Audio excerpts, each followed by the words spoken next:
Halo, selamat datang di channel YouTube gua, Era Anggelar. Untuk pertama kalinya, gua akan mengupload sebuah video, di mana video ini merupakan tugas khusus. Jadi, gua ini sedang belajar di Asian Paper. Kalian tahu kan, produk terbesar untuk kertas di Indonesia. Di tadiku juga harus disuruh membuat sebuah video, di mana video ini diberikan oleh gua sebagai graduate trainee. Jadi gue sedang menjalankan graduate trainee dan salah satu tugasnya itulah buat video ini. Nah, di video kali ini gua akan membahas mengenai 7 tools of quality control. Jadi 7 tools quality control ini 7 basic keilmuan untuk quality control yang bisa kalian pakai di dunia industri, pekerjaan, atau di masalah-masalah organisasi kalian. Yang belum kenal gue, mungkin kita berkenalan dulu. Nama gue Era Anggelar Prasojo. Gue alumni dari Institut Teknologi Indonesia, jurusan gue teknik kimia. Buat yang mau lebih tahu banyak, gue mempunyai akun LinkedIn, itu profesional ya, akun profesional gue di Era Anggelar Prasojo. Kalian bisa search aja dan kita saling bisa berkonek untuk ya mengenal lebih jauh, dan mungkin ada hal-hal yang baru bisa kita bagikan gitu kan. Gue akan membuat satu simulasi juga atau tutorial di salah satu tools ini untuk kalian bisa gunakan nanti di tempat kalian. Langsung aja ya, check this out video ini. Dimulai dari sejarah 7 Tools of Quality. Seorang ahli pengendalian kualitas statistik dari Jepang, Bapak Kaoru Ishikawa. Beliau percaya bahwa statistik mampu menyelesaikan 95% persoalan kualitas. Pak Ishikawa juga menyarankan untuk meningkatkan penggunaan statistik dengan cara melatih semua orang dalam organisasi agar dapat menggunakan dan menguasai alat-alat statistik yang diperlukan untuk pengendalian kualitas. Hingga Bapak Ishikawa ini merancang secara sederhana tools-tools ini untuk dipakai siapa saja, termasuk para pekerja yang berbekal pendidikan menengah, untuk menyelesaikan persoalan kualitas. Kemudian muncullah 7 alat atau 7 tools, yakni diantaranya 1. Sheet, kedua scatter diagram, ketiga fishbone diagram, keempat Pareto chart, 5 flowchart, 6 histogram, dan 7 control chart. Sehingga ada 7 tools atau yang biasa kita sebut dengan 7 Tools of Quality Control. Nah, di sini gue akan menjelaskan salah satu tools, yakni fishbone diagram. Fishbone diagram atau diagram tulang ikan, atau yang bisa disebut juga diagram Ishikawa atau cause and effect diagram. Fishbone diagram ini adalah alat untuk mengidentifikasikan berbagai sebab potensial dari suatu efek atau masalah, dan menganalisis masalah tersebut melalui sesi brainstorming atau yang bisa disebut dengan musyawarah, dan masalah akan dipecahkan menjadi sebuah kategori yang berkaitan.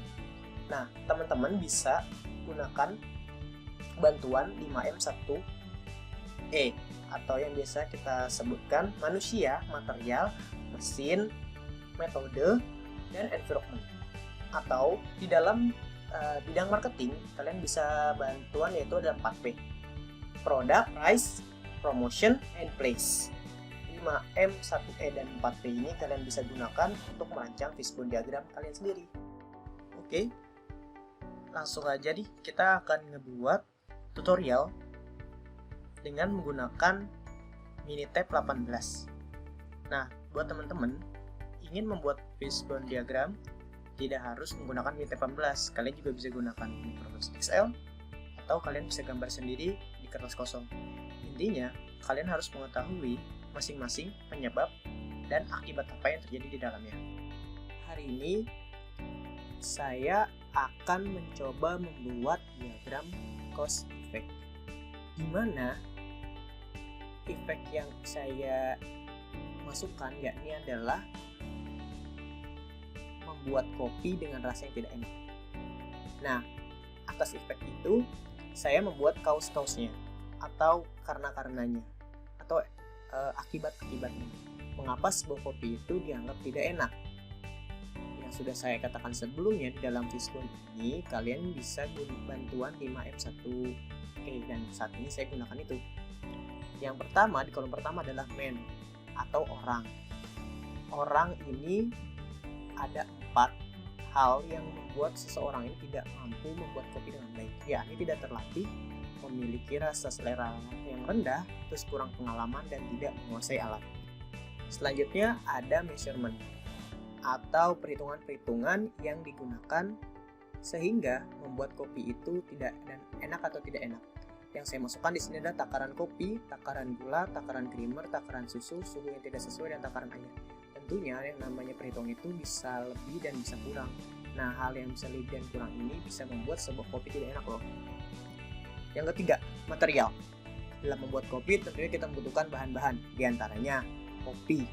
Karena di sini kita memiliki tujuan karena kopi itu tidak enak. Apa sih penyebabnya? Ya, ini adalah kopi dengan kualitas rendah, gula kualitas rendah, creamer kualitas rendah, kualitas buruk pada air, lalu susu kualitas rendah, dan kertas saring untuk menyaring kopi yang tidak baik. 4. Ada metode. Metode yang kita gunakan untuk membuat kopi enak. Tidak enak itu bisa terjadi akibat 1. Tidak sesuai resep atau tidak sesuai buku panduan.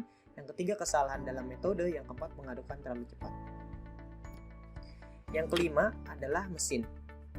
Tentunya mesin juga berperan apabila membuat kopi. Yang satu adalah mesin giling. Mesin giling kopi itu buruk. Yang kedua, mesin press kopi itu buruk. Yang ketiga, timbangan rusak. Yang keenam adalah lingkungan. Lingkungan saya bagi dua, yaitu eksternal dan internal. Internal ini, di eksternal ini kondisi cuaca yang tidak bisa kita kontrol, dan internal itu adalah kebersihan alat dan kondisi kesehatan kita. Sehingga inilah cause yang menyebabkan sebuah kopi itu jadi tidak enak, guys. Nah, gimana caranya ketika kita sudah memasukkan cause yang ada di dalam sini yang menurut kalian itu memang berakibat, kalian bisa masukkan. Lalu bagaimana caranya menampilkan diagram Fishbone yang sebelumnya saya tampilkan? Ya, ini kalian bisa langsung klik aja di start atau statistik. Nah, buat kalian yang belum tahu banyak mengenai Minitab, kalian bisa searching aja ya. Karena di sini waktunya cukup singkat, jadi gue akan langsung aja bagaimana cara menampilkan Fishbone. Selanjutnya adalah quality control. Nah, di quality control ini kalian bisa langsung cari aja cause and effect. Nah, dalam cause effect ini kalian bisa masukin aja. Di sini kalian bisa klik, nanti bisa kalian masukkan. Di sini kalian bisa ganti masukkan man, pilihannya. Terus di sini label. Label ini adalah nama yang ingin kalian masukkan atau penyebab apa. Kalian bisa tulis atau samakan dengan yang ada di cause. Ini bisa diganti. Kalau ini langsung kalian klik. Di measurement bisa klik 2 kali, begitu pun selanjutnya. Nah, tadi kan sebelumnya kita ada sub-subnya ya. Sub-subnya itu kita bisa masukkan karena tadi saya ada subnya itu di improvement, kalian bisa masukkan klik sub di sini. Nah, kalian bisa langsung masukin aja sub di sini.